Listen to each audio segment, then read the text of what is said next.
আলাইকুম ওয়া রাহমাতুল্লাহি ওয়া বারাকাতুহু। আপনি ধনী হতে চান তাহলে কোরআনের 4টি সূরা একত্রে 5 ওয়াক্ত নামাজের পর পড়বেন। ইনশাআল্লাহ আল্লাহ তাআলা আপনাকে ধনী বানাবেন। সেটা আমার কথা না, হযরত রাসূল করিম সাল্লাল্লাহু আলাইহি ওয়াসাল্লামের বাণী, এটা তিরমিজি শরীফের মধ্যে উদ্ধৃত হয়েছে।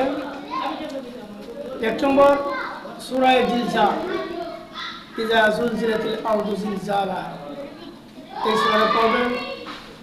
তারপর সূরা কাফিরুন, কুল ইয়া আইয়ুহাল কাফিরুন, এই সূরা। তারপর সূরা নাসর, ইযা জাআ নাসরুল্লাহি ওয়াল ফাতহ। তারপর সূরা ইখলাস, কুল হুয়াল্লাহু আহাদ। প্রত্যেক নামাজের পরে সালাম ফেরানোর পরে আয়াতুল কুরসি পড়বেন। আয়াতুল কুরসি পড়ার পরে অন্যান্য তাসবিহ তাহলিল পড়ার পরে এই 4টি সূরা একত্রে পড়বেন। ইনশাআল্লাহ আল্লাহ তাআলা অতি শীঘ্রই আপনাকে ধনী বানিয়ে দেবেন। আল্লাহ তাআলা যেন আমরা আমল করতে পারি, আমাদেরকে আল্লাহ যেন তৌফিক দান করেন। আমিন।